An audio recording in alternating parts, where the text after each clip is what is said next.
नमस्कार। आज हम केमिस्ट्री के एक ऐसे नियम को समझने वाले हैं जो बताता है कि कोई भी केमिकल रिएक्शन असल में कितनी दूर तक जाएगा। यह है रासायनिक साम्यावस्था का नियम और इसका वो खास नंबर Kc, जो किसी भी रिएक्शन की मंजिल तय करता है। तो चलिए इस फैसिनेटिंग दुनिया में गोता लगाते हैं। तो कभी सोचा है कि कुछ केमिकल रिएक्शंस पूरी तरह से खत्म क्यों नहीं होते? मतलब ऐसा लगता है कि वो बीच रास्ते में ही एक जगह आके बस रुक गए हैं, जहां रिएक्टेंट्स भी हैं और प्रोडक्ट्स भी हैं, दोनों एक साथ मौजूद हैं। आखिर ऐसा होता क्यों है? यही वो पहेली है जिसे आज हम सुलझाने वाले हैं। देखिए, इस सवाल का जवाब छिपा है रिवर्सिबल रिएक्शंस में। स्क्रीन पर दिखाए गए इस डायग्राम को जरा ध्यान से देखिए। एक बंद सिस्टम के अंदर रिएक्शन सिर्फ एक तरफ यानी आगे की ओर नहीं भागता। जैसा कि ये तीर दिखा रहे हैं, एक फॉरवर्ड रिएक्शन है जो लगातार रिएक्टेंट्स को प्रोडक्ट्स में बदल रहा है, और ठीक उसी वक्त एक रिवर्स रिएक्शन प्रोडक्ट्स को वापस तोड़कर रिएक्टेंट्स बना रहा है। ये बिल्कुल एक टू वे ट्रैफिक की तरह है, और यही इसका सबसे जरूरी पहलू है। तो जब ये दोनों उल्टी दिशा में चलने वाले रिएक्शंस एक साथ एक ही स्पीड से हो रहे हों, तो फिर क्या होता है? यहीं से गतिशील संतुलन या डायनामिक इक्विलिब्रियम का कॉन्सेप्ट सामने आता है। चलिए देखते हैं कि आखिर ये संतुलन है क्या चीज। डायनामिक इक्विलिब्रियम ये वो जादुई पॉइंट है जहां फॉरवर्ड रिएक्शन की स्पीड रिवर्स रिएक्शन की स्पीड के ठीक बराबर हो जाती है। इसको ऐसे समझिए, मान लीजिए एक नाव में एक छोटे से छेद से पानी अंदर आ रहा है और आप ठीक उसी स्पीड से पानी बाहर फेंक रहे हैं। नतीजा क्या होगा? नाव में पानी का लेवल एकदम स्थिर रहेगा, है ना? मॉलिक्यूलर लेवल पर रिएक्शन रुका नहीं है, बस जितनी तेजी से प्रोडक्ट्स बन रहे हैं उतनी ही तेजी से वो टूट भी रहे हैं। इसीलिए बाहर से देखने पर हमें लगता है कि सब कुछ शांत हो गया है, सब कुछ ठहर गया है। अब देखिए, ये संतुलन मॉलिक्यूलर लेवल पर भले ही थोड़ा केओटिक यानी अस्त व्यस्त लगे, लेकिन इसके पीछे एक बहुत ही खूबसूरत मैथमेटिकल पैटर्न छिपा है। और ये पूरा पैटर्न बस एक नंबर से पता चल जाता है, जिसे हम कहते हैं Kc। ये वो जादुई नंबर है जो हमें बताता है कि किसी रिएक्शन की फाइनल डेस्टिनेशन क्या होगी, चाहे उसका सफर कहीं से भी क्यों न शुरू हुआ हो। और ये रहा वो सूत्र Kc का। ये द्रव्यमानुपाती क्रिया के नियम या लॉ ऑफ मास एक्शन पर बेस्ड है। अब देखिए, ये असल में एक बहुत ही सीधा साधा अनुपात है। ऊपर हम रखते हैं प्रोडक्ट्स की कॉन्सेंट्रेशन और नीचे रिएक्टेंट्स की। और हां, एक और चीज, हर कॉन्सेंट्रेशन के ऊपर एक पावर लगी होती है, एक घात। अब सवाल ये है कि ये पावर आती कहां से है?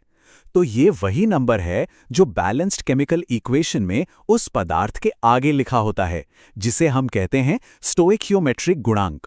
अब इस थ्योरी को टेस्ट करने के लिए साइंटिस्ट ने एक बहुत ही शानदार एक्सपेरिमेंट किया। उन्होंने क्या किया कि 731 केल्विन के एक फिक्स टेम्परेचर पर हाइड्रोजन और आयोडीन के बीच होने वाले रिएक्शंस के 6 अलग-अलग सेटअप तैयार किए। और सबसे मजेदार बात यह थी कि कुछ एक्सपेरिमेंट्स में उन्होंने सिर्फ रिएक्टेंट्स यानी हाइड्रोजन और आयोडीन से शुरुआत की, और कुछ में सिर्फ प्रोडक्ट यानी हाइड्रोजन आयोडाइड से। मतलब रिएक्शन को दोनों तरफ से शुरू करके देखा। और जो नतीजा निकला वो वाकई कमाल का था। शुरू में मिक्सचर कुछ भी रहा हो, लेकिन जब रिएक्शन इक्विलिब्रियम पर पहुंचा तो प्रोडक्ट्स और रिएक्टेंट्स की कॉन्सेंट्रेशन का अनुपात हमेशा हर एक बार एक ही वैल्यू पर आकर रुका। ये कन्वर्जेंस फनल डायग्राम यही दिखा रहा है कि चाहे आप कहीं से भी शुरू करें, सारे रास्ते एक ही मंजिल पर आकर मिलते हैं, एक फिक्स्ड कांस्टेंट रेशियो। और इस खास एक्सपेरिमेंट के लिए वो मंजिल थी लगभग 46.4। ये नंबर इस बात का पक्का सबूत था कि इस केमिकल सिस्टम के लिए एक दिए गए टेम्परेचर पर एक ऐसा कांस्टेंट है जो इक्विलिब्रियम की हालत को कंट्रोल करता है। और बस इसी कमाल के एक्सपेरिमेंट से जन्म हुआ रासायनिक साम्यावस्था के नियम का। ये नियम बस इतना कहता है कि एक फिक्स टेम्परेचर पर किसी भी रिवर्सिबल रिएक्शन के लिए प्रोडक्ट्स और रिएक्टेंट्स की कॉन्सेंट्रेशन का जो अनुपात है वो हमेशा कांस्टेंट रहेगा। और सबसे जरूरी बात, ये वैल्यू इस बात पर बिल्कुल डिपेंड नहीं करती कि आपने शुरू में कितना रिएक्टेंट लिया था या कितना प्रोडक्ट। बस एक शर्त है, टेम्परेचर नहीं बदलना चाहिए। ठीक है, तो थ्योरी तो समझ आ गई, लेकिन केमिस्ट इस जानकारी का असल में इस्तेमाल कैसे करते हैं? चलिए देखते हैं कि Kc को काम पर कैसे लगाया जाता है। आइए अमोनिया बनाने के प्रोसेस का एक उदाहरण लेते हैं। स्टेप 1, बैलेंस्ड इक्वेशन लिखिए। स्टेप 2, अब Kc का एक्सप्रेशन बनाइए। इसमें प्रोडक्ट NH3 का स्क्वायर ऊपर आएगा और रिएक्टेंट्स N2 और H2 का क्यूब नीचे। स्टेप 3, इक्विलिब्रियम पर जो कॉन्सेंट्रेशन की वैल्यूज मिली हैं उन्हें फॉर्मूले में रख दीजिए और स्टेप 4 कैलकुलेट कीजिए। हमें Kc की वैल्यू मिलती है 3.55 इंटू 10 टू द पावर 2। चलिए एक और उदाहरण से इसे पक्का करते हैं। नाइट्रोजन ऑक्साइड का बनना, फिर से वही 4 स्टेप्स। इक्वेशन लिखिए, Kc का एक्सप्रेशन बनाइए। यहाँ ध्यान दीजिए कि NO पर 2 की पावर है क्योंकि इक्वेशन में उसके आगे 2 लिखा है।